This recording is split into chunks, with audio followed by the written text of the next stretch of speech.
تمہاری یاد کے جب زخم بھرنے لگتے ہیں، کسی بہانے تمہیں یاد کرنے لگتے ہیں۔ فیض احمد فیض قیام پاکستان کے بعد سے اب تک ہماری تحریری زندگی میں ایک لیجنڈ کی حیثیت رکھتے ہیں۔ استاد، شاعر، نقاد، مدیر، ٹریڈ یونین لیڈر، یہ سب ان کی شخصیت کی مختلف جہتیں ہیں، اور یہ ساری جہتیں ہماری تہذیبی اور ثقافتی زندگی میں اپنی ایک مثالی شناخت رکھتی ہیں۔ مگر ہمارے دور میں فیض احمد فیض مجبوروں اور محروموں اور مظلوموں کی حمایت کرنے والے ایک شاعر اور ادیب کی حیثیت سے، امن اور آزادی کے ترجمان کی حیثیت سے، اور ساری دنیا کے انسانوں میں محبت، پیار، انسان دوستی کے آرزومند رہنما کی حیثیت سے ایک علامت بن گئے تھے۔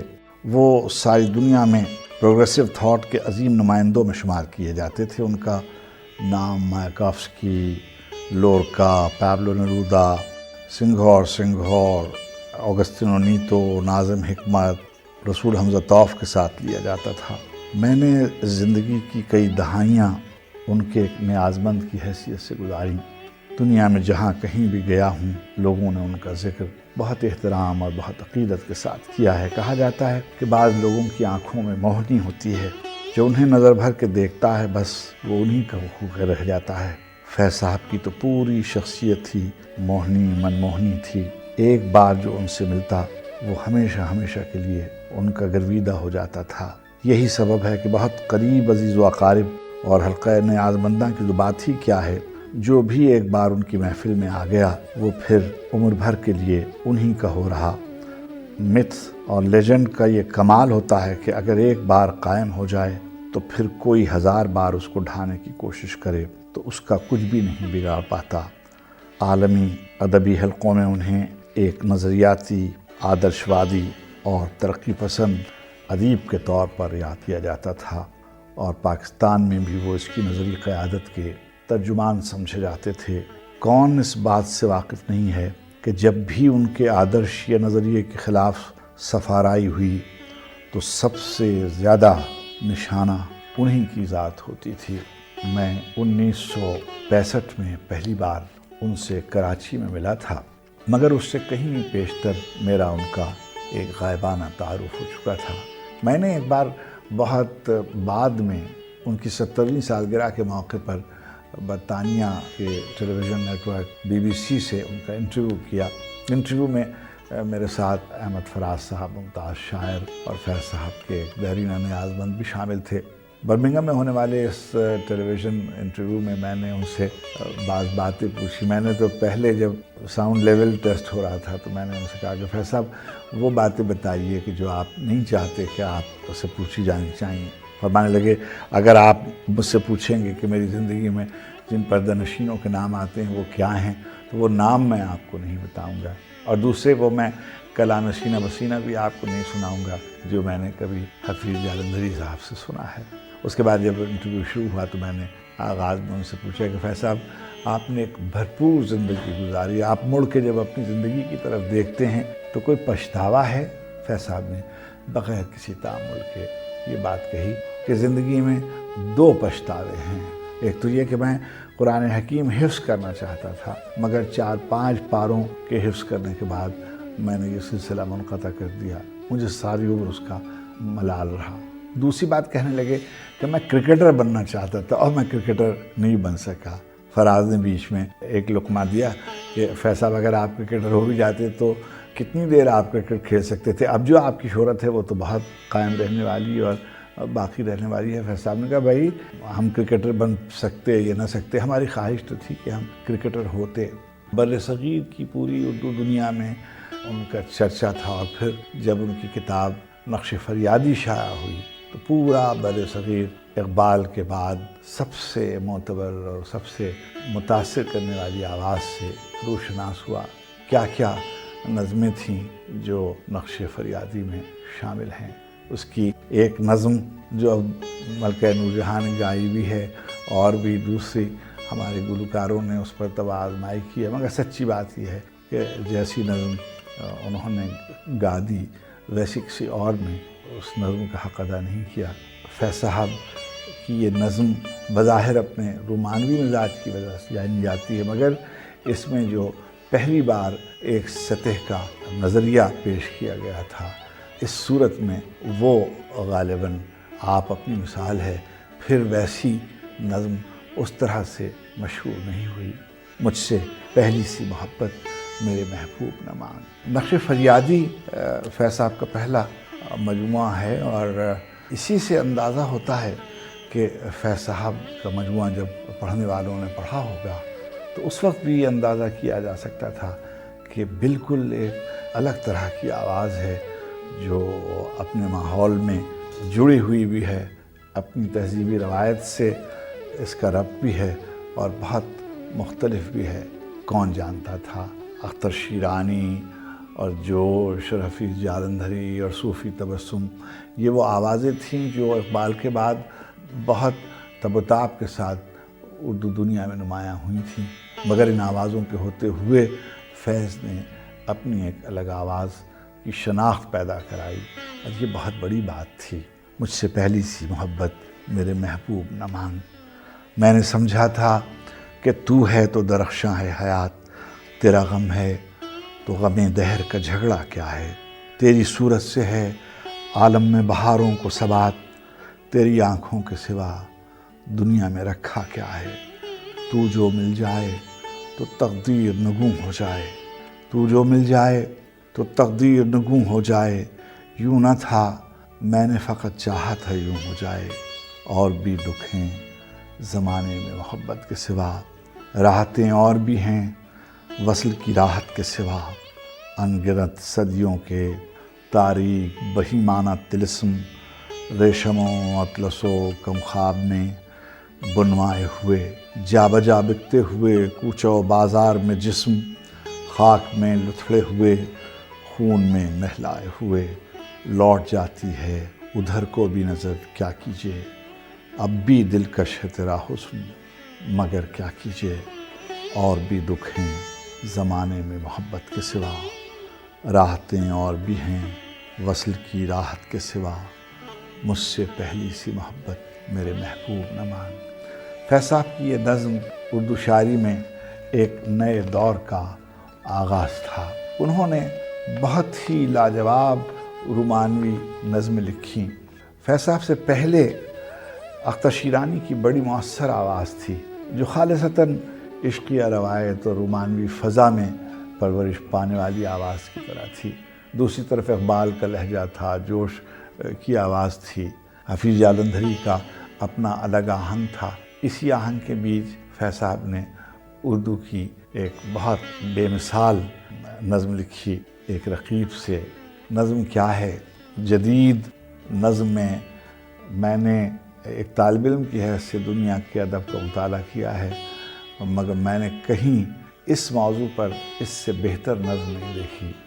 ایسی نظم جس میں جذبہ، احساس، فکر اور نغمہ، آہنگ جس کو آپ سمجھیے، اس قدر اس کا خوبصورت امتزاج ہے کہ بس آدمی دیکھتا رہ جاتا ہے۔ نظم ہے رقیب سے۔ آ کے وابستہ ہیں اس حسن کی یادیں تجھ سے جس نے اس دل کو پری خانہ بنا رکھا تھا، جس کی الفت میں بھلا رکھی تھی دنیا ہم نے، دہر کو دہر کا افسانہ بنا رکھا تھا۔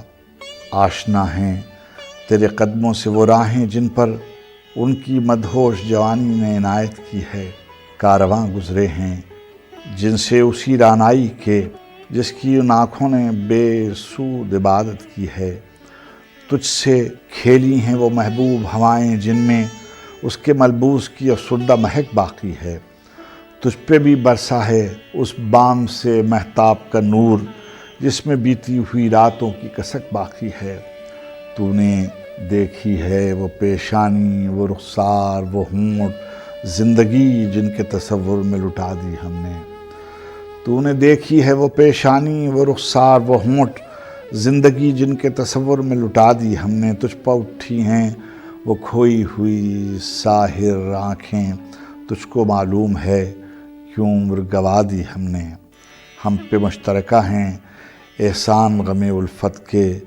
اتنے احسان کہ گنواؤں تو گنوا نہ سکوں، ہم نے اس عشق میں کیا کھویا ہے کیا پایا ہے، جس تیرے اور کو سمجھاؤں تو سمجھا نہ سکوں۔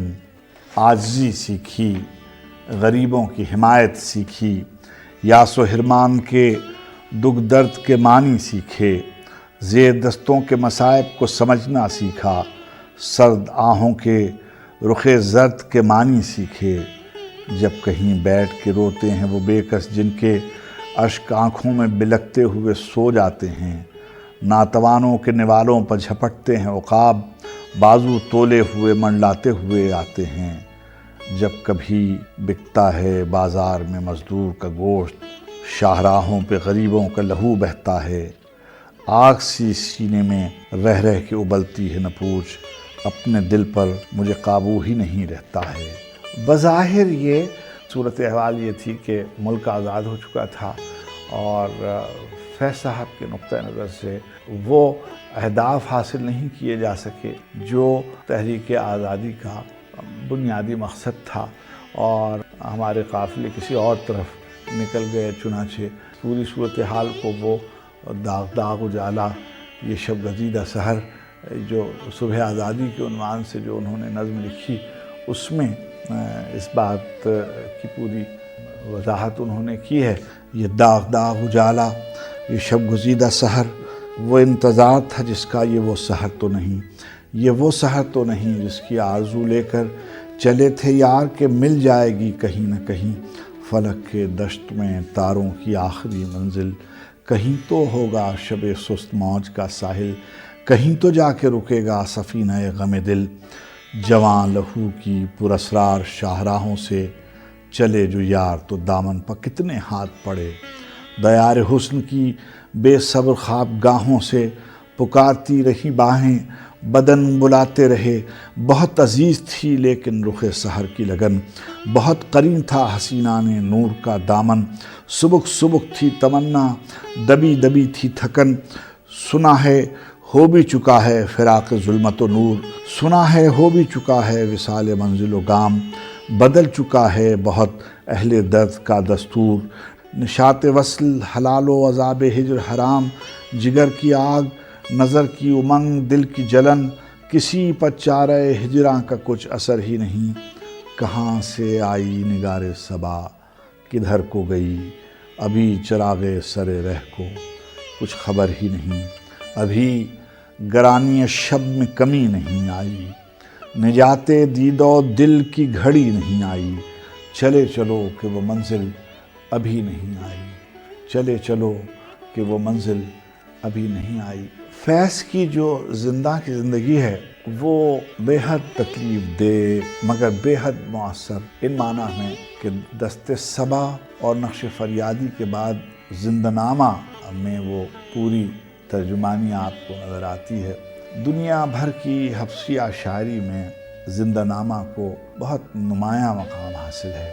ناظم حکمت، پابلو نرودہ، ارنسٹو کارڈینال، ہمارے زمانے میں حبیب جالب اور بھی بہت سے لوگ ہیں جنہوں نے زندہ کی زندگی اور قید و بند کی صعوبتیں برداشت کی ہیں، مگر حفصیہ شاعری میں جو مقام زندہ نامے کو حاصل ہے وہ شاید ہی کسی اور ایک کتاب کو حاصل ہو۔ کیسی کیسی مارکت الارا نظمیں لکھی ہیں، اور اس کا احوال اگر آپ دیکھنا چاہیں، الگ الگ اور جو لوگ تھے، پوشنی کی الگ کتاب ہے، اسحاق کی الگ کتاب ہے، خود فیض صاحب کے خطوط ہیں، بیگم فیض کے نام، سجاد ظہیر صاحب کا اکاؤنٹ ہے، بہت مختلف صورت احوال ہے۔ پس منظر اتنا سا ہے کہ فیض صاحب کے دوست تھے جنرل اکبر خان، جو پاکستانی فوج میں ایک اعلیٰ منصب پر فائز تھے اور غالباً چیف آف جنرل اسٹاف تھے، اور وہ بیگم اکبر خان اور اکبر خان سے فیض صاحب کی دوستی تھی۔ ان کے اوپر یہ الزام لگایا گیا کہ یہ جو لوگ ہیں یہ فوج میں انتشار پھیلا کر پاکستان میں انقلاب برپا کرنا چاہتے ہیں، چنانچہ حکومت نے ان کو راتوں رات گرفتار کیا اور پھر ان کے اوپر مقدمہ چلایا گیا۔ اس مقدمے کا حاصل یہ ہوا کہ قید و بند سے سمجھیے فیض کو رہائی ملی، اور 1955 میں اور سجاد ظہیر صاحب تو چلے گئے ہندوستان، مگر جو تحریریں یادگار رہیں اس سلسلے کی ایک جو بہت سے اکاؤنٹس ہیں اور میں اس پر بات نہیں کرنا چاہتا، مگر اس میں سب سے اہم بات جو خود مجھے کوئی اس میں تعامل نہیں ہے کہ جو بات فیض صاحب نے لکھی ہے وہ یقیناً سچ ہوگی۔ میں لکھتا ہوں چونکہ ہم فوج میں رہ چکے تھے اس لیے بہت سے فوجی افسر ہمارے دوست تھے۔ راولپنڈی کانسپریسی کا جو پس منظر فیض نے بیان کیا وہ میں آپ کو بتاؤں، وہ یہ تھا کہ عجیب قسم کی فوجی بغاوت تھی۔ ایوب خان اس زمانے میں کمانڈر ان چیف تھے اور لیاقت علی خان صاحب وزیر اعظم تھے، اور ان کا یہ خیال تھا کہ یہ بغاوت جو ہے کی سازش ہے اور یہ کمیونسٹ انقلاب لانے والے لوگ تھے۔ فیض صاحب کہتے ہیں کہ چونکہ ہم فوج میں رہ چکے تھے اس لیے بہت سے فوجی افسر ہمارے دوست تھے، ان سے ہمارے ذاتی مراسم تھے، ان میں سے کچھ ایسے بھی تھے جن سے ہمارے سیاسی نظریات ہم آہنگ تھے۔ قصہ صرف اتنا تھا کہ ہم لوگوں نے ایک دن بیٹھ کر بات کی کہ اس ملک میں کیا ہونا چاہیے، کس طریقے سے یہاں کے حالات بہتر بنائے جائیں۔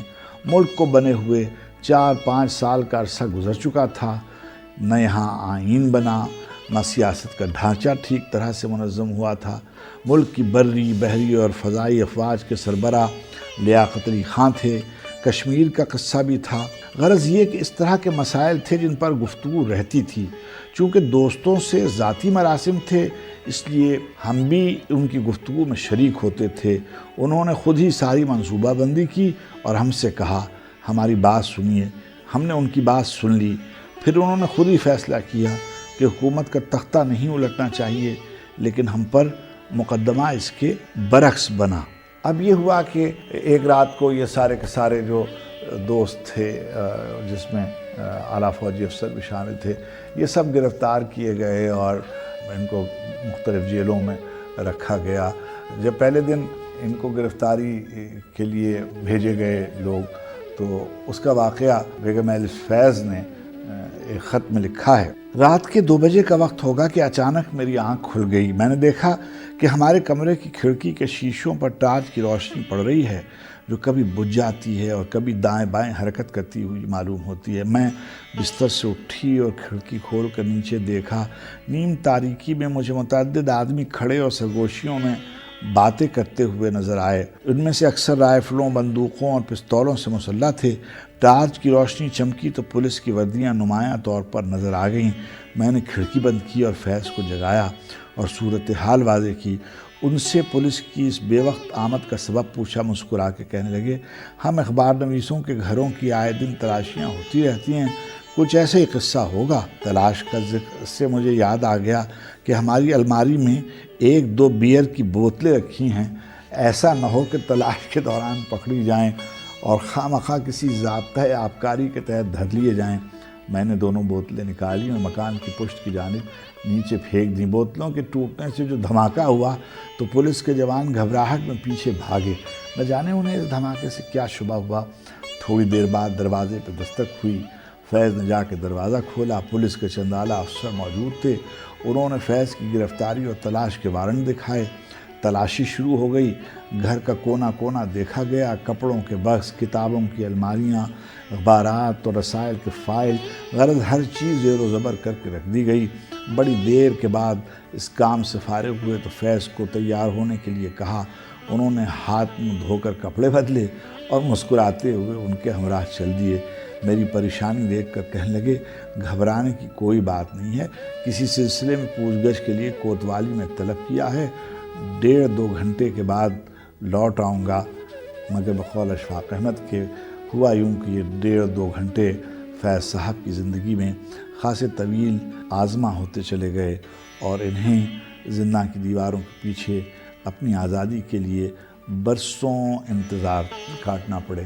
یہ جو دست صبا کے بعد کی اشاعت ہے نقش فریادی کی، اس میں بھی بہت عمدہ نظمیں بھی ہیں اور غزلیں بھی ہیں۔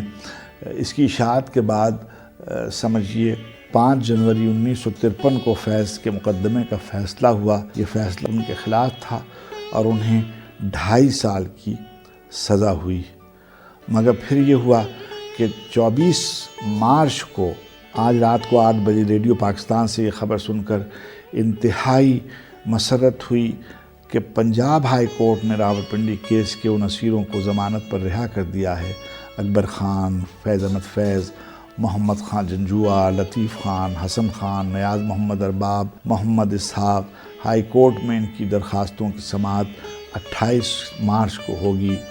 ظفر اللہ پوشنی کی ڈائری میں یہ لکھا ہوا ہے: 25 مارچ، اے بسا آرزو کے خاک شدہ، صبح اٹھتے ہی ریڈیو پر یہ خبر سنی کہ مقدمہ سازش کے جن اسیروں کو کل عدالت کے حکم سے رہا کیا گیا تھا، انہیں مرکزی حکومت کے حکم سے رات دوبارہ گرفتار کر لیا گیا۔ یہ گرفتاری امتناعی نظر بندی کے قانون مجریہ 1944 کے تحت عمل میں آئی ہے۔ اور پھر 12 اپریل 1 بجے رات ریڈیو پر خبر سنی کہ لاہور ہائی کورٹ نے اکبر خان اور ان کے رفقا کو ضمانت پر رہا کرنے کا حکم دیا ہے، اور پھر 12 اپریل کو انہیں رہا کر دیا گیا۔ یہ ایک باب تھا زندگی کا جو قید خانوں میں گزاری گئی۔ پھر یہاں سے ایک اور بھرپور زندگی شروع ہوتی ہے۔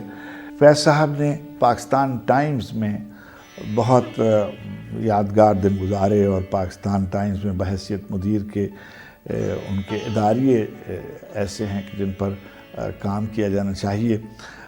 فیض صاحب کے بارے میں کہا جاتا ہے کہ وہ رات کو دیر سے آتے اور اپنے اداریے جو تھے وہ آخر وقت تک مؤخر کرتے رہتے، اور جب بالکل پرچہ جانے کو ہوتا پریس میں تب وہ اپنے اداریے مکمل کرتے تھے۔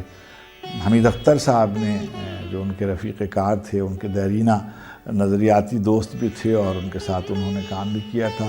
اس کا سبب یہ بتایا کہ وہ دراصل اس پہ غور کرتے رہتے اور سوچتے رہتے تھے، جو بھی موضوع انہوں نے منتخب کیا ہوا ہوتا تھا اداریے کے لیے، مگر جب شام کو بالکل وہ اس پر ہو جاتے تھے، ساری چیزیں، تمام جہات اور تمام گوشے ان پہ روشن ہو جاتے، تو پھر وہ اس کو قلم بند کرتے تھے۔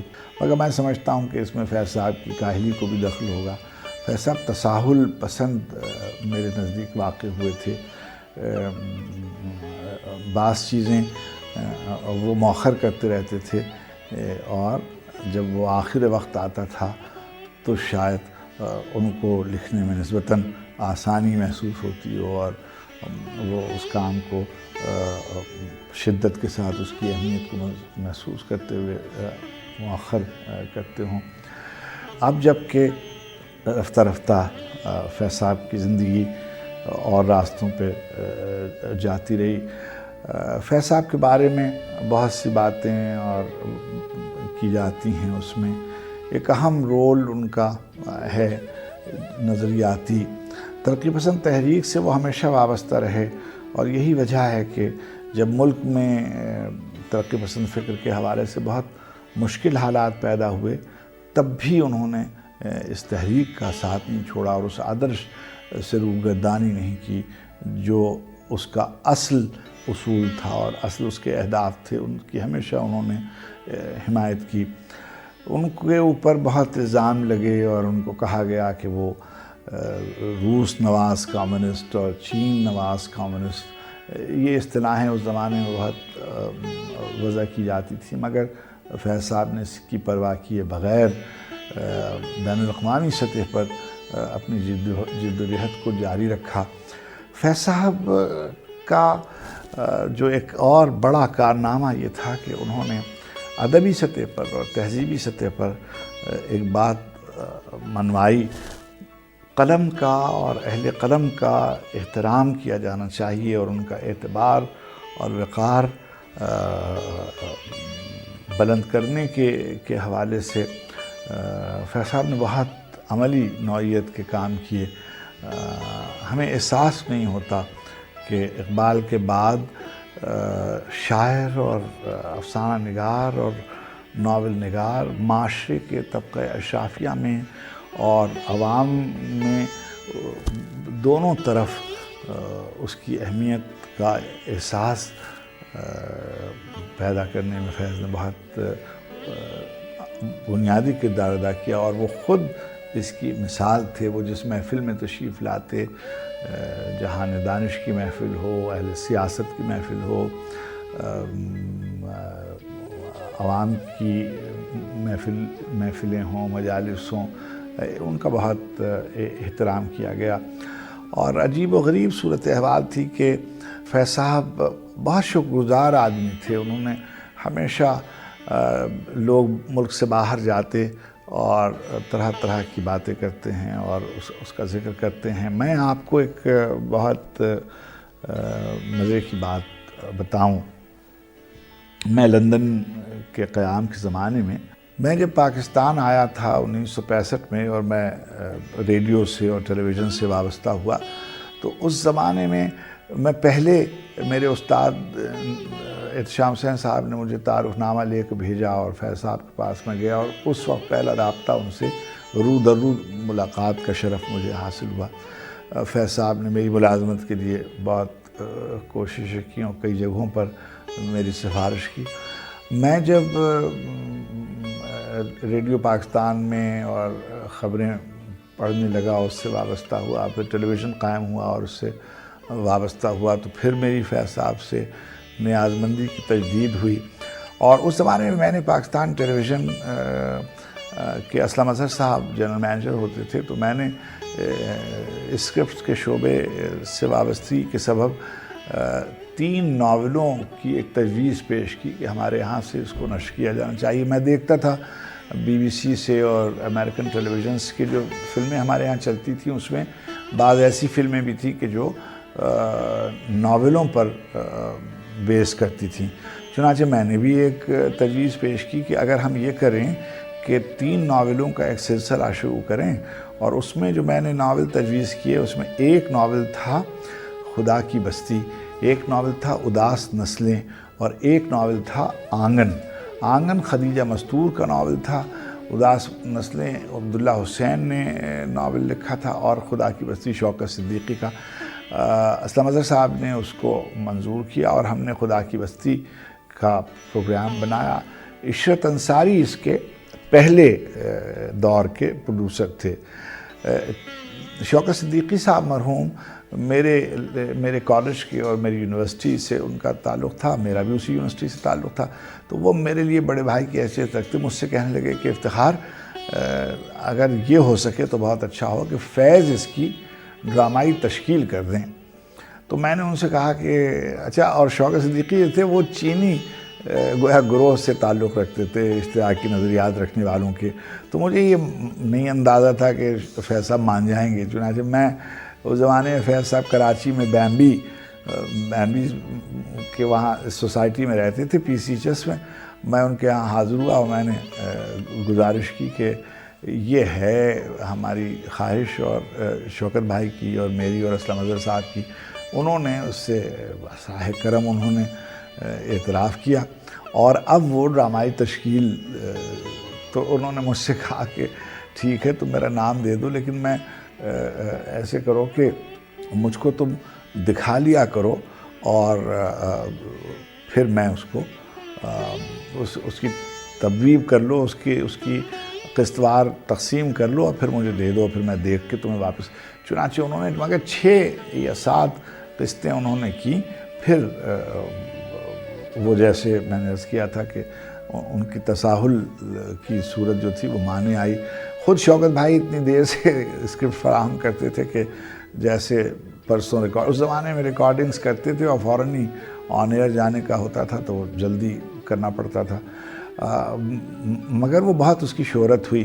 مجھے مشاعروں میں کراچی کے ان کے قیام کے زمانے میں ان کو دیکھنے کا اتفاق قریب سے ہوا، اور پھر ملاقاتیں ان سے ایک نیازمند کی حیثیت سے ہمیشہ رہتی، اور ہمیشہ شفقت فرماتے تھے۔ مجھے بہت سی باتیں یاد ہیں جو ان کے ڈھاکہ جانے اور ڈھاکہ سے واپسی کے موقع پر ٹی وی کے ایک مشاعرے میں شرکت کے لیے تشریف لائے، اور پھر وہ جو بہت ہی مشہور ان کی نظم ہے وہ انہوں نے ہمارے مشاعرے میں پڑھی، جو وہ کہتے تھے کیوں کہتے وفا کا ناحق چرچا کرتے ہو۔ اب یہ جو دعا ہے یہ اصل میں فیض صاحب نے سب سے پہلے ہمارے ہاں پڑھی. میں اس پر اس کا مسودہ بھی شاید میرے پاس کہیں محفوظ ہو. میں جو مشاعرہ ہمارے یہاں ہونا تھا اور فیض صاحب اسی اثنا میں چلے گئے باہر.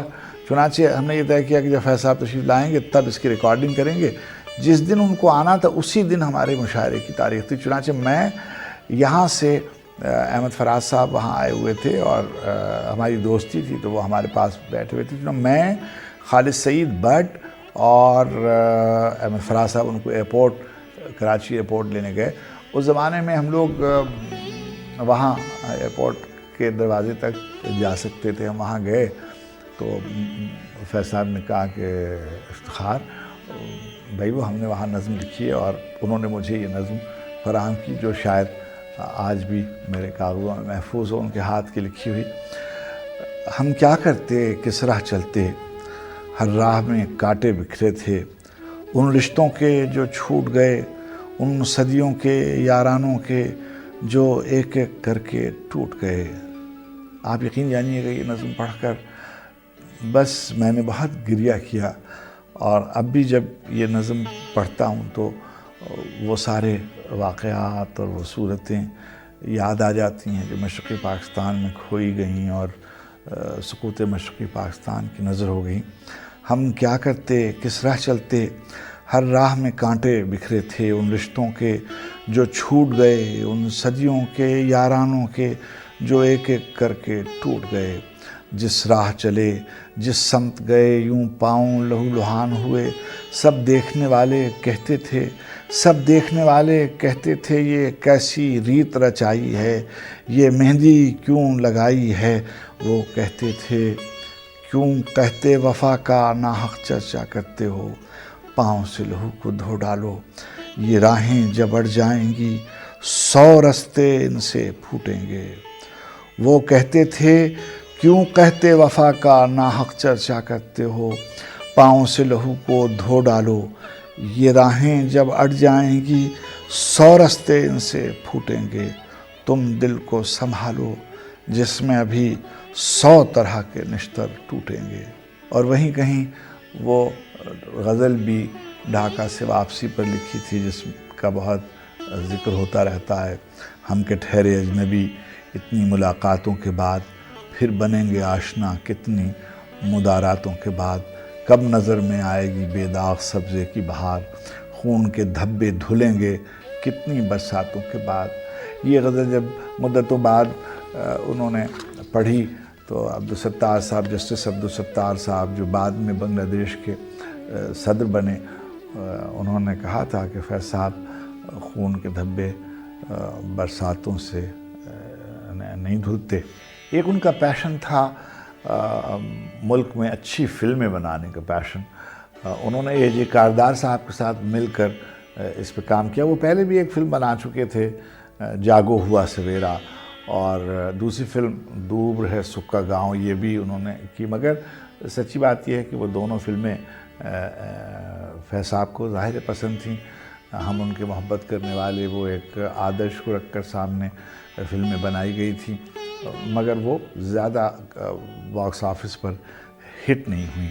ایک اور جو پیشن ان کا تھا وہ ثقافت کے مسئلے پہ بہت سوچتے تھے، اور انہوں نے بہت لکھا بھی. اسی پاکستان ٹیلی ویژن کے زمانے میں انہوں نے ایک ہم نے سیریز کی تھی ثقافت پر، جس میں مجھے یاد ہے کہ فیض صاحب نے گفتگو کی تھی اور نبی بخش خان صاحب بلوچ نے گفتگو کی تھی اور فاطمی صاحب نے گفتگو کی تھی، پھر ڈاکٹر محمد اجمل صاحب نے گفتگو کی تھی، اور پھر آخر میں ان سب کے بعد ایک بہت ہی کمپریہنسو رپورٹ بھی بنی تھی. فیض صاحب نے ایک اور کام کلچر کے سلسلے میں کیا تھا، اور اسی سفارشات انہوں نے مرتب کی حکومت کے لیے، اور جس کو فیض کلچرل رپورٹ کہتے ہیں، جس کو ایک طریقے سے سمجھیے کہ وہ ایک ملک کی پہلی دفعہ ایک ثقافتی پالیسی کی بنیاد انہوں نے رکھی. یہ آپ جو آج بہت سے ادارے دیکھتے ہیں، یہ سب کسی نہ کسی طور پر فیض صاحب کی سفارش پر جناب ذوالفقار علی بھٹو کے زمانے میں قائم کیے گئے تھے۔ نیشنل کاؤنسل آف آرٹس، لوک ورثے کا ادارہ، national book foundation, academy Pakistan academy of letters, یہ سارے کے سارے ابتدا میں اس کا ایک خاکہ اور تجویز سوویت یونین میں اس طرح کے بہت سے ادارے تھے، اور جس کو سامنے رکھ کر فیض صاحب نے پاکستان کے لیے ان اداروں کی تجویز دی تھی، اور ذوالفقار علی بھٹو صاحب نے ان کو ثقافتی امور میں مشیر مقرر کیا، اور انہی کے زمانے میں انہوں نے یہ کام کیا تھا۔ پھر یہ ہوا کہ فیض صاحب ملک سے باہر چلے گئے۔ ان سے جب بھی سوال کیا جاتا کہ یہ جو آپ نے طویل جلاوطنی کا زمانہ گزارا ہے ماسکو میں اور برلن میں اور لندن میں اور بیروت میں، تو اس کے بارے میں آپ کی کیا رائے؟ وہ ہمیشہ کہتے تھے کہ یہ جلاوطنی نہیں ہے، یہ ہم چلے گئے تھے وغیرہ وغیرہ، مگر سچی بات یہ ہے کہ وہ کوئی بھی اس کو نام دیا جائے، وہ ملک ان کے لیے مشکل پیدا کر رہا تھا، اور ملک کے لوگ اس کے لیے مشکل، ملک کے اہل اقتدار ان کے لیے مشکل پیدا کر رہے تھے، اور ایسے میں انہوں نے یہ طے کیا کہ وہ ملک سے باہر چلے جائیں۔ وہ بہت مشکل کے دن تھے۔ میں 1977 کے اواخر میں ٹیلی ویژن سے وابستہ تھا، میں نے ٹی وی سے استعفیٰ دیا اور میں بھی ملک سے باہر چلا گیا۔ یہاں سے میری ایک زندگی کے نئے دور کا آغاز کہہ لیجئے کہ مجھے ان کی نیاز مندی کے مواقع میسر آنے لگے۔ جب میں وہاں پہنچا ہوں تو لندن، تو میں ایک ادارے سے وابستہ ہوا، اور بینک نے مجھے ایک جگہ فراہم کی تھی رہنے کے لیے۔ اخبار میں خبر شائع ہوئی کہ میں آیا ہوا ہوں لندن، اور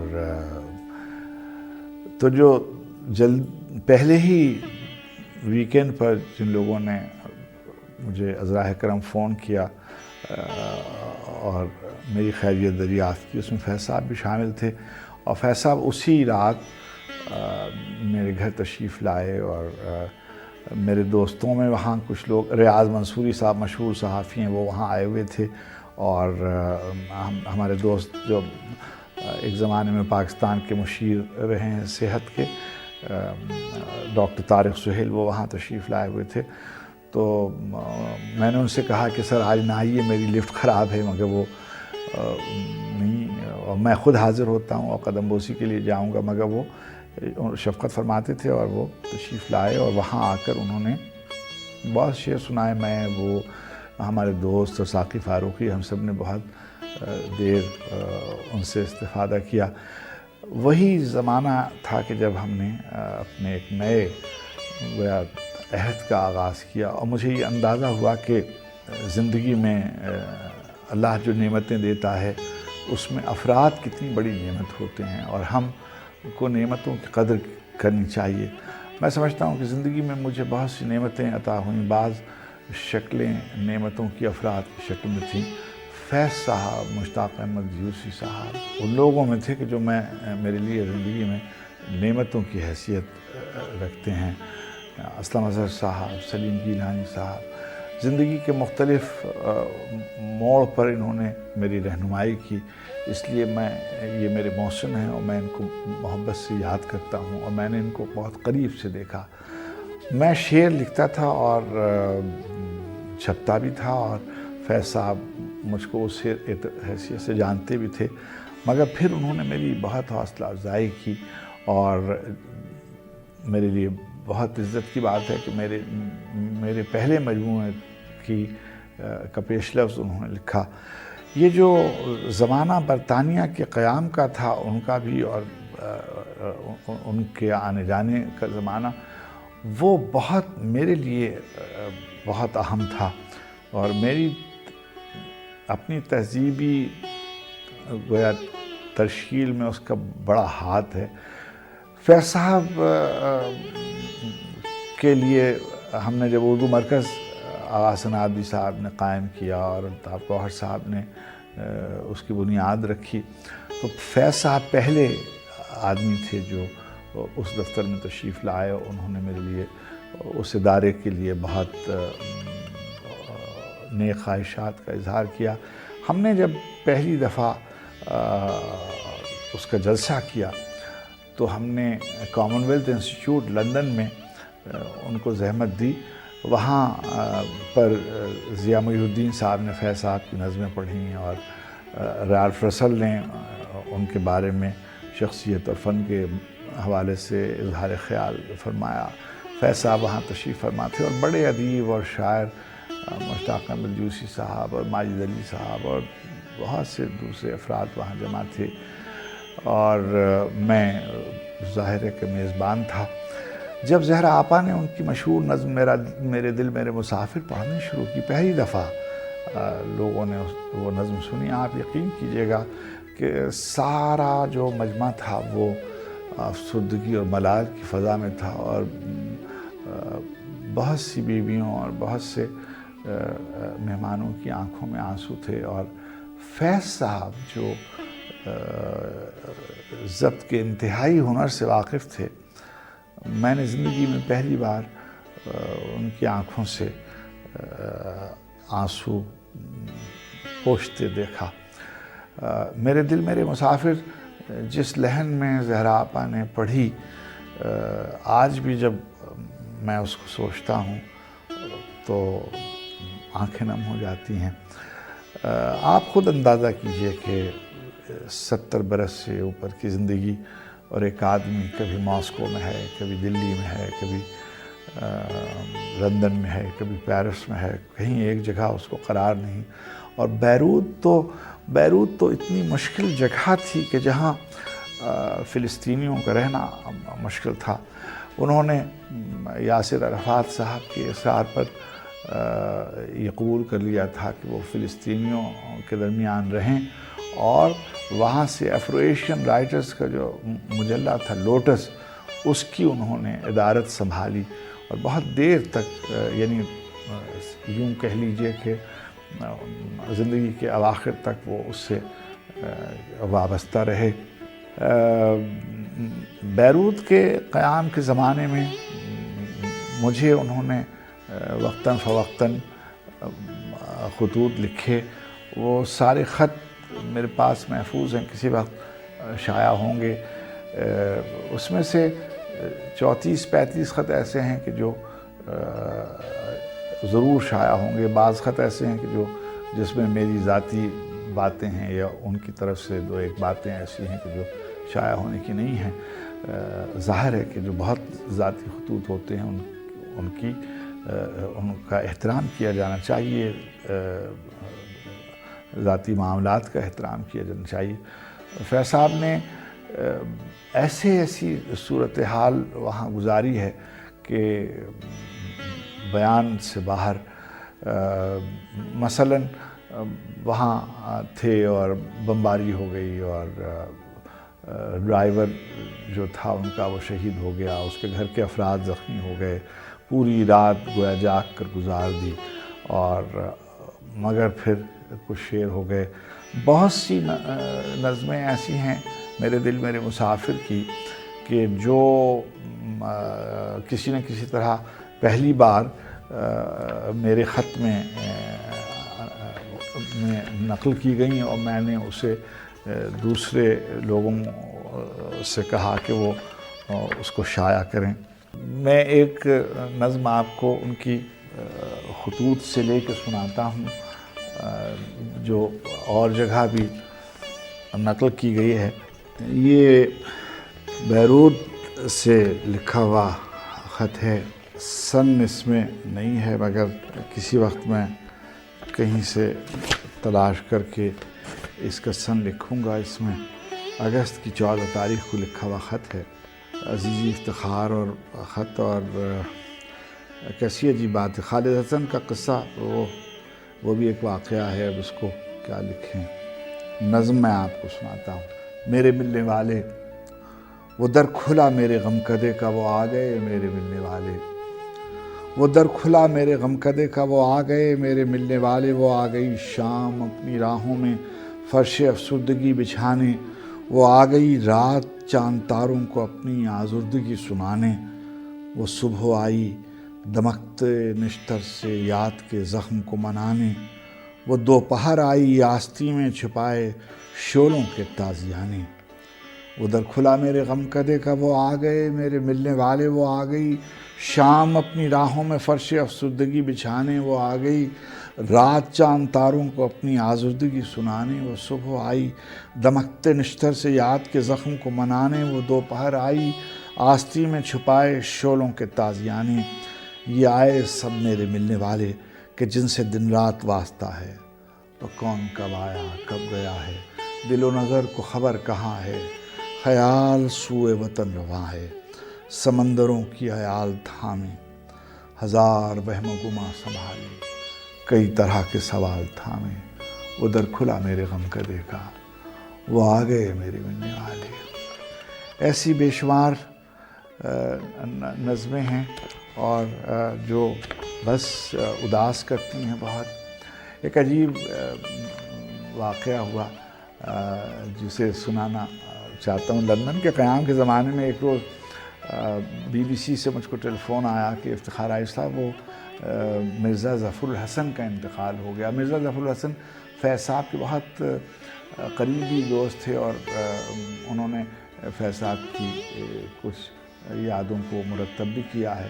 مخدوم محی الدین پہ بھی ان کا کام ہے، بڑے لائق آدمی، انہوں نے ادارہ یادگار غالب قائم کیا۔ تو مرزا صاحب کی فیض صاحب سے بہت دوستی تھی، تو مجھے BBC والوں نے کہا کہ میں کوشش کر کے فیض صاحب کو تلاش کروں اور اگر ہو سکے تو ان سے پیغام لے لوں۔ میں نے بیروت فون کیا تو وہاں سے معلوم ہوا کہ فیض صاحب تو آئے ہوئے ہیں، پیرس نکل چکے ہیں اور پیرس پہنچیں گے۔ میں نے پیرس فون کیا تو ان کے ایک دوست جارج فشر کے ہاں، وہاں فیض صاحب سے بات ہو گئی۔ میں نے ان کو بتلایا کہ فیض صاحب مرزا صاحب کا انتقال ہو گیا، آپ ذرا مجھے اپنا کوئی، انہوں نے اسی وقت پیغام مجھ کو روانہ کر دیا۔ اب جو پیغام آیا تو اس میں مرزا ظفر الحسن کے بجائے ڈاکٹر ایوب مرزا کی تعزیت فیض صاحب نے مجھے لکھ کے بھیج دی۔ میں نے جب وہ دیکھی تو میں نے فوراً ان سے فون پہ کہا کہ جی مرزا صاحب دوسرے والے رخصت ہو گئے، مرزا ڈاکٹر ایوب مرزا بخیر ہیں بحمد اللہ۔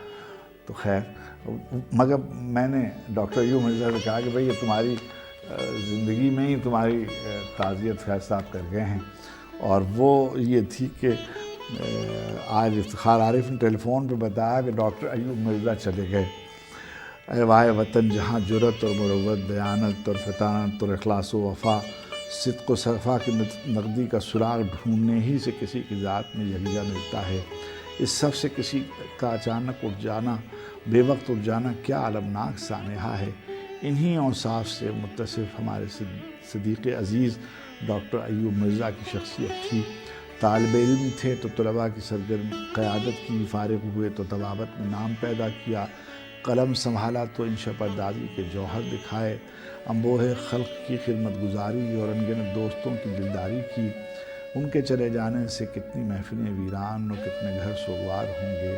ایک گل کے مرجھانے سے کیا گلشن میں کوہرام مچا، ایک چہرہ مرجھا جانے سے کتنے دل ناشاد ہوئے۔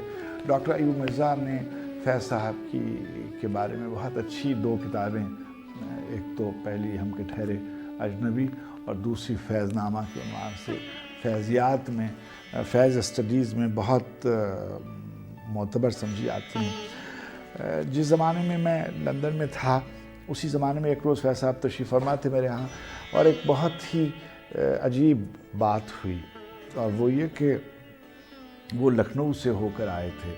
تو مجھ سے کہنے لگے کہ افتخار وہاں لکھنؤ یونیورسٹی میں گیا تو اور لکھنؤ والوں نے میری بڑی پذیرائی کی، اور وہاں جو محل تھا بارادری اس کو کہتے ہیں، قیصر باغ بارادری میں میرا جشن ہوا، اور وہاں تمہارے استاد اور صدر شعبہ اردو ڈاکٹر شبیر الحسن نے بہت زبردست تقریر کی، اور اس تقریر میں انہوں نے یہ بات کہی کہ جب میر تقی میر لکھنؤ پہلی بار دلی سے تشریف لائے تھے تب ایک تاریخی واقعہ ہوا تھا، صدیوں بعد آج دوسرا تاریخی واقعہ ہوا ہے، فیض لکھنؤ آئے ہیں۔ اب یہ بات ختم ہوئی، بہت ہی خوش تھے اور میں بھی بہت خوش ہوا کہ فیض صاحب خوش ہیں، اور میرے دوسرے جو کرم فرما میرے استاد تھے ان کا نام اس قدر خیر سے محبت سے لیا جا رہا ہے۔ کچھ دنوں کے بعد مجھے لکھنؤ سے دوستوں کا خط آیا کہ فیض صاحب نے کمال شعر سنائے اور کمال تقریر فرمائی، اور اس میں فیض صاحب نے فرمایا کہ آپ نے آج کے جشن میں جس طرح میری تجدید کی، میں اس کا شکر گزار ہوں اور احسان مند ہوں کہ آپ نے میری ہی پذیرائی نہیں کی، دراصل آپ نے میری زبان کی اور میری قوم کی اور میرے ملک کی توقیر افزائی کی۔ تو وہ لوگ جو بار بار فیض صاحب کے بارے میں طرح طرح کی باتیں کرتے رہتے ہیں، آج تک کبھی ایسا نہیں ہوا کہ فیض صاحب نے دین کے بارے میں، قوم کے بارے میں، پاکستان کے بارے میں ایک ناسزا کلمہ کہا ہو، نامناسب لفظ کہا ہو۔ ہمیشہ انہوں نے ملک کی عزت کی بات کی، اس کی توقیر کی بات کی۔ کوئی ایک آدمی بدترین دشمن بھی ان کا اس بات کا اعتراف کرے گا۔ اور ایک بات جو میں نے فیض صاحب سے سیکھی کہ وہ کتنا ہی ان پر کوئی خلاف نہ لکھے، کتنی ہی کوئی سخت بات کہہ دے، انہوں نے ایک دفعہ میرا کسی جگہ کسی سے الجھاوا ہوا تو میں بہت آزردہ تھا، میں نے اس کا اظہار فیض صاحب سے بھی کیا، تو فیض صاحب نے اس پر ایک بات کہی اور میں نے پھر اس کو گرہ میں باندھ لیا، اور انہوں نے کہا کہ جب کوئی آدمی آپ پر حملہ کرتا ہے یا کوئی ناسزا کلمہ کہتا ہے یا ناروا بات کہتا ہے، اس کا جواب دینے سے بہتر یہ ہوتا ہے کہ آپ کا جو فن ہے، یہ جو ہنر ہے جس پر رشک کیا جا رہا ہے، اسی شعبے میں کوئی بات کیجئے، ایک اچھی سی نظم کہہ دیجئے، ایک اچھی سی غزل کہہ دیجئے، بس یہ ہے آپ کا جواب۔